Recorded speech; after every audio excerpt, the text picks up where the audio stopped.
하나님 숨으셨습니까? 라는 제목으로 하나님 말씀을 증거하겠습니다. 지난주에는 날씨가 아주 추웠습니다. 새벽에는 금강면, 안성 시내 말고 금강면 온도가 영하 15도였고 낮에도 영하 5도, 7도를 유지했었던 날이 있었습니다. 그러다가 며칠이 지나자 다시 추위가 누그러지고 따뜻한 날을 맞이했었습니다. 예전에 우리나라는 겨울철이 되면 3일은 춥고 4일은 따뜻한 전형적인 사만사온을 보여주었습니다. 그런데 요즘에는 그렇지 않은 것 같습니다. 전문가의 말에 의하면 최근에는 13한 이온 현상을 유지하고 있다고 합니다. 13한 이온. 13일은 춥고 2일은 따뜻하고 점점 살기 어려워지고 있어요. 요즘 들리는 뉴스도 3한4온이 아니라 14만 이온인 것 같습니다. 따뜻한 뉴스가 뭐였더라? 뭔가 우리의 마음을 훈훈하게 했던 뉴스가 뭐였더라 할 정도로 차갑고 어두운 소식만 들려오는 것 같습니다. 우리 인생도 그러한 것 같습니다. 우리 인생 속에서도 항상 따뜻한 날만 있는 것도 아니고 항상 추운 날만 있는 것도 아닌 것 같습니다. 어떤 날은 평화롭고 행복한 날이 있는가 하면 어떤 날은 갈등과 불화가 있는 날이 있습니다. 어떤 날은 모든 일이 술술 잘 풀리고 막힘이 없는가 하면 어떤 날은 하는 일마다 안 되고 막힐 때가 있습니다. 우리의 바람은 언제나 잘 되고 형통하고 화목하고 행복하기를 바라지만 그렇지 않은 때가 있다는 것입니다. 역설적으로 여기에 우리의 위로와 희망이 있는 것 같습니다. 무슨 말이냐? 우리 인생이 언제나 춥고 언제나 고통스럽지만은 않다는 것입니다. 그러면 그러한 어렵고 힘든 고통의 시간도 때가 되면 지날 수 있다는 것을 우리가 깨닫게 됩니다. 아멘. 혹시 지금 인생에 고통스럽고 어려운 시간을 보내는 분이 계십니까? 너무도 견디기 힘든 시간을 보내는 분이 계십니까? 정말 살고 싶지 않을 정도의 그러한 고통 가운데 계신 분이 계십니까? 아닙니다. 그 생각 아닙니다. 그렇게 힘들고 고통스러운 때가 언제나 지속되는 것은 아닙니다. 조금만 더 참고 기다리시기 바랍니다. 그때가 되면 하나님께서 하실 일이 있습니다. 아멘. 전후서 3장 1절에서 8절에 이렇게 말씀합니다. 범사에 기한이 있고 천하 만사가 다 때가 있나니 날 때가 있고 죽을 때가 있으며 심을 때가 있고 심은 것을 뽑을 때가 있으며 죽일 때가 있고 치료할 때가 있으며 헐 때가 있고 세울 때가 있으며 울 때가 있고 웃을 때가 있으며 슬퍼할 때가 있고 춤출 때가 있으며 돌을 던져버릴 때가 있고 돌을 거둘 때가 있으며 안을 때가 있고 앉는 일을 멀리할 때가 있으며 찾을 때가 있고 잃을 때가 있으며 지킬 때가 있고 버릴 때가 있으며 찢을 때가 있고 꿰맬 때가 있으며 잠잠할 때가 있고 말할 때가 있으며 사랑할 때가 있고 미워할 때가 있으며 전쟁할 때가 있고 평화할 때가 있느니라 말씀합니다. 언제나 완벽한 인생, 퍼펙트한 인생, 행복한 인생, 성공하는 인생, 그런 인생은 없다는 겁니다. 인생의 봄, 여름, 가을, 겨울을 겪지 않는 인생은 이 세상에 아무도 없다는 것입니다. 무슨 말이냐? 하나님께서 우리가 이 땅에 사는 동안에 언제나 순탄하고 평탄하게만 살도록 놔두시지 않는다는 것입니다. 왜 그러시는 것일까요? 왜 하나님께서는 우리에게 따뜻한 봄날만 주시면 좋겠는데 우리 인생 속에 사계절을 허락하셔서 고난의 쓴 잔도 마시게 하는 것일까요? 그것은 인생의 희노애락을 통해서 자기 자신을 반성하고 돌이키도록 하시기 위함입니다. 하나님 앞에서 교만하지 않고 자고하지 않도록 하시기 위함입니다. 내가 누구인지를 발견하도록 하시기 위함입니다. 아멘. 다시 말하면 사람은 교육만으로는 바뀌지 않는 존재라는 겁니다. 공부와 지식만으로 바뀌지 않는 존재라는 겁니다. 인간이 얼마나 고집이 세고 자기 주장이 강한지 그냥 말로 해서는 잘 바뀌지 않는다는 것입니다. 그래서 인생의 사계절도 필요한 것이죠. 신명기 9장 13절에 보면 하나님께서 당신의 백성들을 이렇게 평가하셨습니다. 여호와께서 또 내게 말씀하여 이르시되 내가 이 백성을 보았노라. 보라, 이는 목이 곧은 백성이니라. 목이 곧은 백성이란 목이 뻣뻣하게 지켜들고 있는 백성이라는 뜻입니다. 목에 기부스한 것처럼 목이 너무나 뻣뻣한 백성을 말합니다. 이러한 표현은 인간의 패역한 고집이나 어리석은 거만을 나타낼 때 쓰이는 표현입니다. 하나님께서 보실 때는 우리가 그럴 수 있다는 것입니다. 우리가 아무리 하나님을 알고 하나님 믿고 하나님을 경험했어도 우리의 본성은 하나님의 뜻에 온전히 굽힐 줄 모르는 고래 심줄보다 더 고집이 세고 자기 주장이 강한 존재들이라는 것입니다. 고래 심줄이 얼마나 질긴지 아십니까? 고래 심줄이 어디에 쓰이느냐? 테니스 라켓줄에 쓰입니다. 테니스 라켓이 엄청 질기잖아요. 거기에 테니스 라켓에 고래 심줄이 들어갑니다. 또 어디에 고래 심줄이 들어간 줄 아십니까? 낚싯줄에 들어갑니다. 그 낚싯대가 활이 휘어지는데도 끊어지지 않을 정도의 그 낚싯줄, 바로 고래 심줄이라는 거죠. 하나님 믿는 일에 고래 심줄 되시기 바랍니다. 하나님 말씀에 순종하는 일에 고래 심줄 되시기 바랍니다. 시편 14편 2절 3절 이렇게 말씀합니다. 여호와께서 하늘에서 인생을 굽어 살피사 지각이 있어 하나님을 찾는 자가 있는가 보려 하신즉 다 치우쳐 함께 더러운 자가 되고 선을 행하는 자가 없으니 하나도 없도다 말씀합니다. 여기서 말하는 선은 하나님 말씀에 순종하는 것을 말합니다. 하나님 나라와 의를 구하는 것을 말합니다. 하나님의 영광을 구하는 것을 말합니다.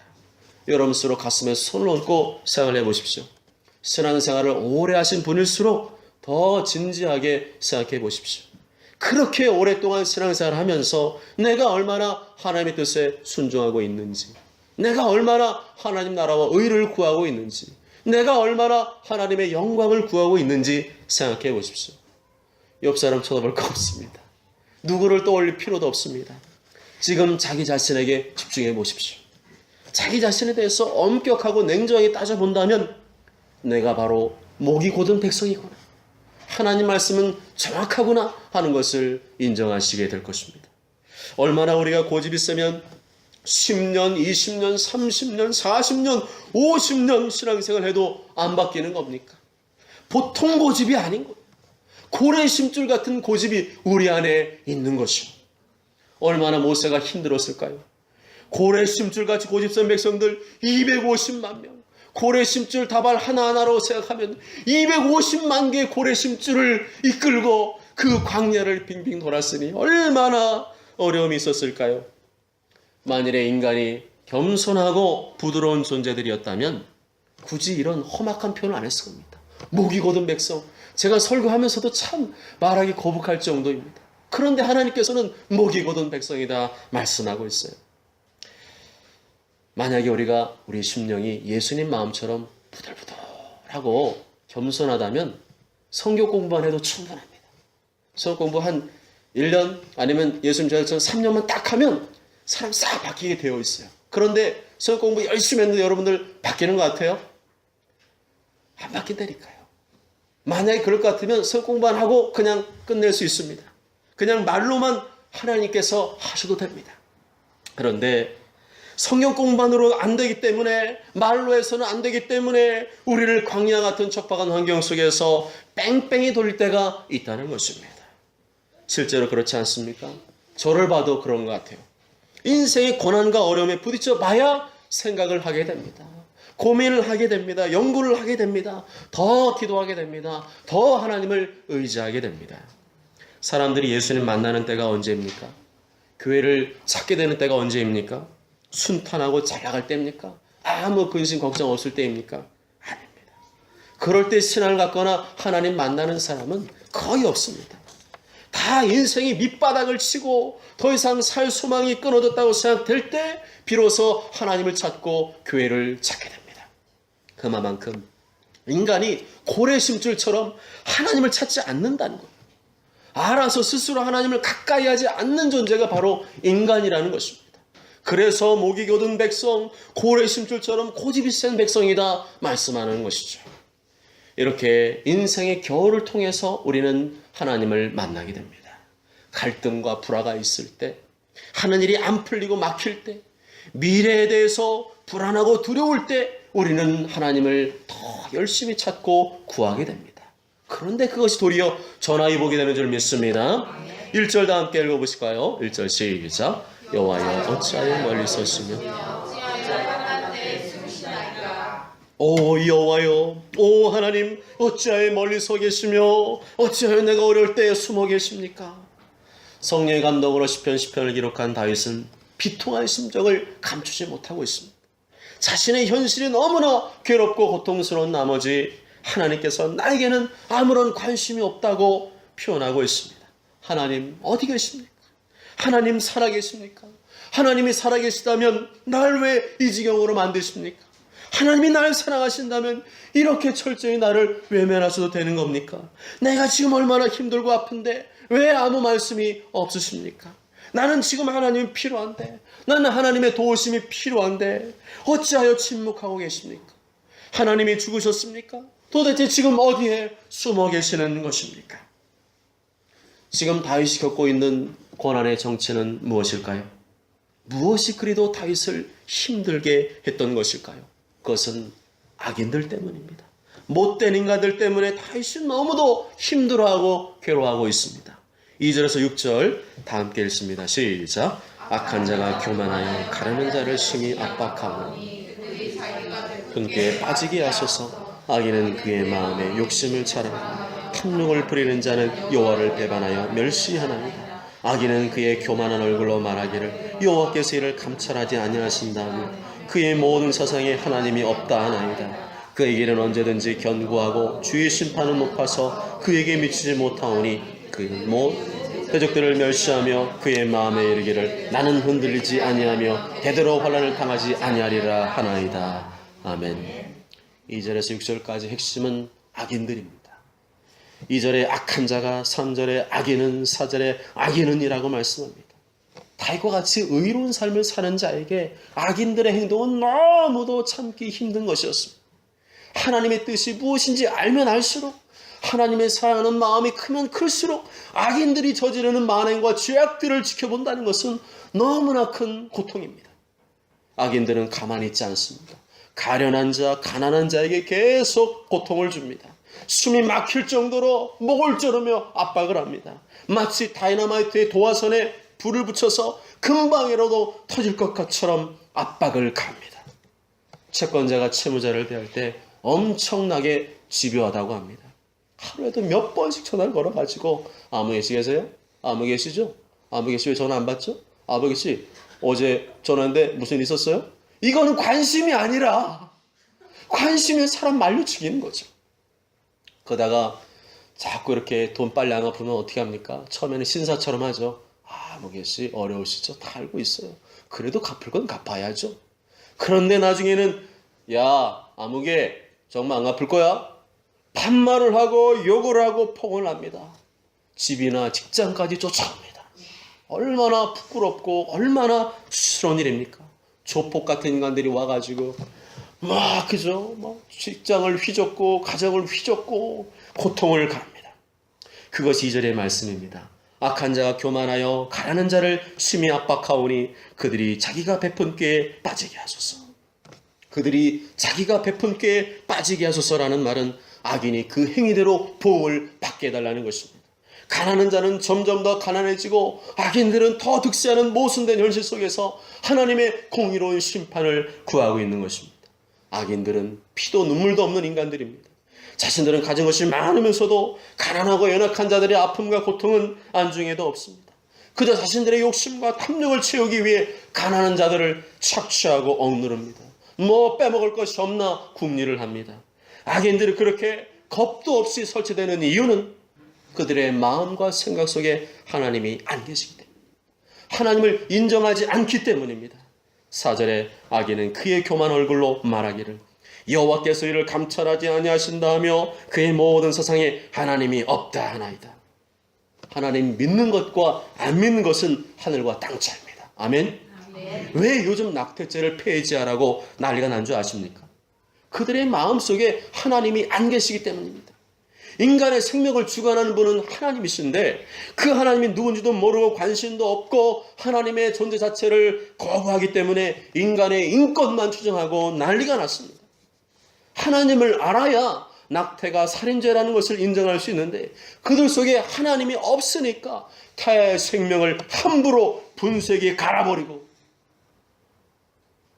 산부인과 의사들이요 낙태하면서 굉장히 악몽에 시달린다. 요만한 손가락만한 애기들 있잖아요. 낙태 해놨다가 분쇄기에 집어넣고 막 갈아버립니다. 피가 튀기거든요. 그거를 보면서도 돈 벌어야 되니까 막 갈아버리니까 자기의 양심이 막 가책을 느끼는 거예요. 그런데 그런 것도 모르고 양심의 가책을 느끼지 못하는 끔찍한 죄를 서슴없이 저지른 이유가 무엇이냐? 하나님을 인정하지 않기 때문입니다. 박명배라는 교수의 연구 결과에 의하면 국내에서 원치 않는 임신이 많이 생기는 때가 언제일 것 같아요? 12월부터 2월까지랍니다. 이때가 무슨 때냐? 겨울 스키장 개장합니다.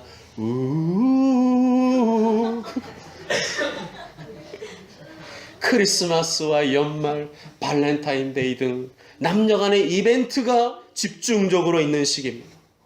국내에서 임산부의 건강 문제로 낙태 시술을 허락할 수 있는 한계가 24주라는 것을 감안한다면 24주 전으로 또 거슬러 올라가면 7월과 8월 바캉스 시즌, 와이키키 해변, 생각나는 그 해변으로 가요. 그때 또한 원치 없는 임신이 적지 않게 생기는 때로 볼 수 있습니다. 다시 말하면 국내에서 일어나는 낙태 수의 대부분은 불가피한 낙태가 아니라 남녀 간의 무책임한 불장난 때문이라고 봐도 무방하다는 것입니다. 그렇다면 낙태죄 폐지하자, 폐지하라, 청와대 말하라 하는 본질이 뭐냐? 무절제한 성생활, 프리섹스를 즐길 권리를 누리기 위해서 낙태죄를 폐지해달라는 것입니다. 이렇게 인간들이 점점 악해지고 있습니다. 자신들의 욕심과 정욕을 채우기 위해서라면 어린 생명쯤은 죽여도 된다는 생각을 가지고 있습니다.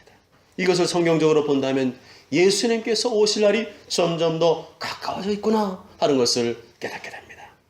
그런데 이러한 죄악의 문제가 하나님을 인정하느냐 안 하느냐는 그 문제라고 제가 말씀을 드렸습니다. 미국에서 이혼, 낙태, 동성애, 총기 사건이 빈발해지게 된 때가 언제인 줄 아십니까? 1960년입니다. 1925년에 미국 교과서에 처음으로 진화론이 실리기 시작했습니다. 그리고 1960년부터는 본격적으로 모든 학교 교과서에 진화론이 실리기 시작했습니다. 진화론이 실리면서 학교에서 기도로 수업을 시작하던 그 제도가 폐지되었고 10계명도 학교에서 철거되었습니다. 그때부터 이혼, 낙태, 동성애, 총기 사건이 빈발해지기 시작했습니다. 교육 속에서 하나님을 제거하자 죄와 방종과 타락으로 치닫게 된 것입니다. 그러면 진화론의 정체가 뭐냐? 무신론입니다. 하나님이 없다는 거예요. 성경은 믿을 수 없다는 거예요. 진화론이 학교에 침투되자 그 즉시 다음 세대들이 교회를 더 찾아오기 시작했을까요? 교회를 떠나기 시작했을까요? 교회를 떠나기 시작했습니다. 그런데 아이러니한 것은 그렇게 하나님을 대놓고 무시하고 거역하는 악인들의 하는 일들이 안 돼야 되잖아요. 그런데 어때요? 잘 되고 형통합니다. 돈 잘 벌고 잘 산다는 거예요. 그것이 5절과 6절의 내용입니다. 5절, 6절 우리말 성경으로 보면 그러나 그 길은 항상 잘 되고 주의 심판은 저 멀리 있어 그들에게 미치지 못하니 악인들은 모든 반대자들에게 코웃음만 칩니다. 그는 마음속으로 나는 절대 흔들리지 않으리니 내게 어려움이 어디 있겠는가 합니다. 그래서 다윗이 답답한 거죠. 악인들을 하나님이 적당히 심판해 주셔야 야 진짜 하나님 살아계시구나, 죄 짓고 살면 나도 심판받는구나 하면서 하나님을 두려워할 텐데 하나님께서 그냥 내버려 두시니까 의인들의 마음이 괴로운 거예요. 하나님을 아는 사람들, 성경 말씀 아는 사람들의 마음이 더 괴로운 겁니다. 7절에서 11절까지 읽어볼까요? 7절에서 11절 시작. 그의 입에는 저주와 거짓과 포악이 충만하며 그의 거 밑에는 잔해와 재앙이 있나이다. 그가 마음속 조사하시며 그 은밀한 곳에서 무죄한 자를 죽이며 그의 눈을 가르는 자를 엿보나이다. 사자가 자기 굴에 엎드림 같이 그가 은밀한 곳에 엎드려 가련한 자를 잡으려고 기다리며 자기 그물을 끌어당겨 가련한 자를 잡나이다. 그가 굽으려 엎드리니 그의 포악으로 말미암아 가련한 자들이 넘어지나이다. 그가 그의 마음의 일을 하나님이 잊으셨고 그의 얼굴을 가리셨으니 영원히 보지 아니하시리라 하나이다. 아멘. 7절 10절은 악인들이 의인들에게 행하는 잔악함에 대해서 말씀하고 있습니다. 7절에서는 악인들의 사악한 언어 생활에 대해서 묘사하고 있습니다. 악인들의 특징은 입이 악합니다. 말이 거칠고 포악합니다. 다른 사람을 죽이고 저주하는 말로 가득합니다. 그의 혀 밑에는 잔해와 지악이 있다. 이 말은 혀 아래 악으로 가득 차 있고 그 죄악을 즐긴다는 겁니다. 악인들의 말 속에는 속임수와 온갖 악으로 가득 차 있다는 말입니다. 말이 얼마나 사람을 황폐하게 하는지 모릅니다.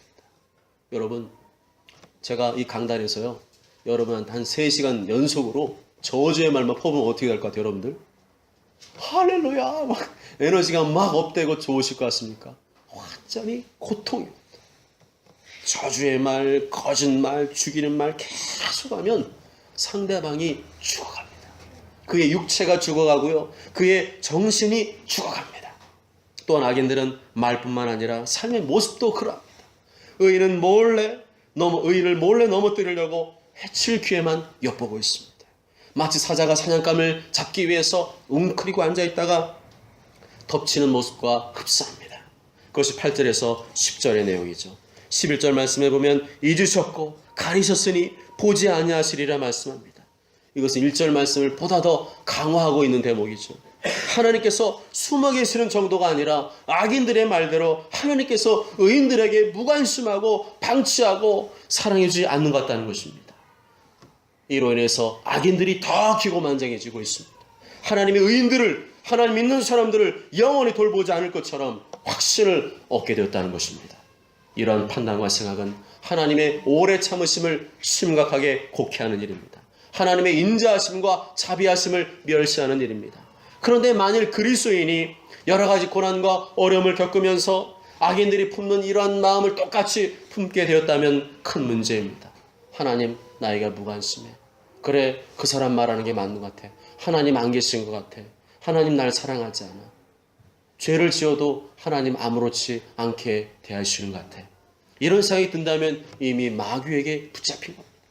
우리는 그런 마음이 들 때마다 회개해야 될 줄 믿습니다. 하나님을 내 수준으로, 인간 수준으로 이해하는 태도를 회개해야 됩니다. 하나님의 신실하심과 성실하심을 무시하는 태도를 회개해야 합니다. 하나님이 결코 내 사정을 모르시거나 무관심하거나 나를 사랑하시지 않는 것이 아닙니다. 하나님께서는 내 인생의 큰 그림을 그려놓으시고 그러한 어려움과 고난도 뒤집어서 사용하실 계획이 있음을 믿으시길 바랍니다. 다윗은 그러한 악인들의 형통과 의인들의 고난을 육신적인 눈으로 바라보지 않았습니다. 다윗은 하나님의 눈으로 바라보았습니다. 믿음의 눈으로 바라보았습니다. 성경의 눈으로 바라보았습니다. 그 결과 다윗은 낙심하며 좌절하는 것이 아니라 오히려 더 뜨겁게 간구하며 기도하였습니다. 12절에서 15절 같이 읽습니다. 시작. 여호와여 일어나옵소서. 하나님이여 손을 드옵소서. 잊지 마옵소서. 어찌하여 악인이 하나님을 멸시하여 그의 마음에 이르기를 주는 감찰하지 아니하리라 하나이까. 주께서는 보셨나이다. 원한을 감찰하시고 주의 손으로 갚으려 하시오니 외로운 자가 주를 의지하나이다. 주는 벌써부터 고아를 도우시는 이시니이다. 악인의 팔을 꺾으소서. 악한 자약을 더 이상 찾아낼 수 없을 때까지 찾으소서. 아멘. 12절에 다윗은 하나님께서 의인과 가난한 자를 잊지 않으시고 그들을 위해 일어나실 것을 간구합니다. 하나님께서 적극 개입하실 것을 간구합니다. 손을 들어 악인들을 심판해 주실 것을 간구합니다. 13절에서 다윗은 하나님이 악을 감찰하지 않으신다는 악인들의 거짓말을 고발합니다. 10절에서 하나님이 이미 그 모든 죄악을 보셨다고 선포합니다. 15절에서는 악인을 향한 하나님의 심판을 간구하며 그들의 팔을 꺾어 더 이상 악인들이 의인들과 약자들을 괴롭히지 못하도록 간구합니다. 이렇게 다윗은 어려움과 고통 중에도 하나님을 믿었습니다. 하나님께서 의로운 자, 약자와 같이 주님의 도움이 절실한 자들을 위해 능력의 손으로 갚아주실 것을 믿었습니다. 권능의 팔로 심판하실 것을 믿었습니다. 그렇습니다. 어떠한 상황 중에도 흔들리지 않는 것이 믿음입니다. 끝까지 기도를 포기하지 않고 확신하는 것이 믿음입니다. 마태복음 7장 7절에 구하라 그러면 너에게 주실 것이요 찾으라 그러면 찾아낼 것이요 두드리라 그리하면 너에게 열릴 것입니다. 여러분이 겪고 있는 어려움과 고통 때문에 믿음이 흔들리면 안 됩니다. 하나님께서 내가 원하는 때 도와주지 않는다고 원망하거나 불평해서도 안 됩니다. 그렇게 반응하는 것은 불신앙입니다. 하나님을 정말 믿는다면 그렇게 반응할 수 없습니다. 하나님을 신뢰한다면 그렇게 반응할 수 없습니다. 하나님을 믿지 못하기 때문에 그렇게 반응하는 것입니다. 그것은 불신앙이고 불신한 곧 죄라는 사실을 기억하시기 바랍니다. 불신앙의 죄를 회개해야 됩니다. 하나님 못 믿는 죄를 회개해야 됩니다. 하나님 나에게 무관심하고 나를 사랑하지 않는다는 죄를 회개해야 됩니다. 진심으로 회개하고 돌이킬 때 하늘로부터 평강과 담대함이 임하게 되는 줄 믿습니다. 16절 18절 다 함께 읽습니다. 시작. 여호와께서는 영원 무궁하도록 왕이시니 이방 나라들이 멸망하였나이다. 여호와여 주는 겸손한 자의 소원을 들으셨사오니 그들의 마음을 준비하시며 귀를 기울여 들으시고 고아와 압제당하는 자를 위하여 심판하사 세상에 속한 자가 다시는 위협하지 못하게 하시리이다. 아멘. 다윗은 하나님이 악인들을 심판하실 심판자요 왕 중에 왕이심을 선포합니다. 그들이 아무리 악을 행하고 설쳐대도 하나님은 변함없이 영원 무궁하도록 참된 왕이심을 선포합니다. 악인들이 세상에서 형통하고 부유한 생활을 누리는 것은 잠시뿐입니다. 하나님의 말씀에 의하면 그들의 머리 위에는 이미 하나님의 진노와 심판이 임하여 있는 상태입니다. 요한복음 3장 36절에 아들 믿는 자에게는 영생이 있고 아들에게 순종하지 아니하는 자는 영생을 보지 못하고 도리어 하나님의 진노가 그 위에 머물러 있느니라. 우리는 이 말씀을 믿기 때문에 악인들이 아무리 까불고 설쳐대도 호흡 칠 수 있습니다. 그들이 자신들의 죄를 회개하고 예수님 믿고 따르지 않는 한 그들의 머리 위에는 하나님의 진노와 심판만이 기다리고 있을 뿐입니다. 다윗은 17절에서 확신합니다. 자신의 기도를 하나님께 들으셨음을 확신합니다. 여호와여 주는 겸손한 자의 소원을 들으셨사오니 그들의 마음을 준비하시며 귀를 기울여 들으시고 하나님께서는 조급한 사람을 싫어하십니다. 하나님께서는 폴짝폴짝 뛰는 사람을 싫어하십니다. 어렵고 힘들고 금세 시험 들고 원망하고 불평하는 사람을 싫어하십니다. 하나님께서는 하나님의 통치를 받는 사람을 좋아하십니다. 아멘. 어떠한 상황 중에도 하나님을 의지하는 사람을 좋아하십니다. 아멘. 겸손히 기도하며 참고 기다리는 자를 좋아하십니다. 아멘. 사랑하는 여러분, 다윗이 이해하기 어려운 고통을 만났습니다. 그로 인해 신앙적인 회의와 의문까지 들었습니다. 하나님께 대한 섭섭한 마음이 가득했습니다. 여호와여 어찌하여 멀리 서시며 어찌하여 환난 때 숨으십니까? 그러나 그가 여전히 하나님을 신뢰하며 겸손한 마음으로 기도하였을 때 성령님께서 그 마음을 바꾸어 주셨습니다. 의심의 마음을 확신의 마음으로, 두려운 마음을 담대한 마음으로 바꾸어 주셨습니다. 할렐루야. 여호와여 일어나옵소서. 하나님의 손을 드옵소서. 악인의 발을 깎으소서. 악한 자액을 더 이상 찾아낼 수 없을 때까지 찾아주옵소서. 여호와여 주는 겸손한 자의 소원을 들으셨사오니 아멘. 모쪼록 저런 모두가 인생의 고통과 어려움으로 인해 신앙적인 회의와 낙심 속에 빠지지 마시고 다윗처럼 기도의 자리를 회복하시어 확신과 담대함으로 무장하여 세상을 정복하고 다스리는 주역들이 되시길 주님의 이름으로 축복합니다. 아멘.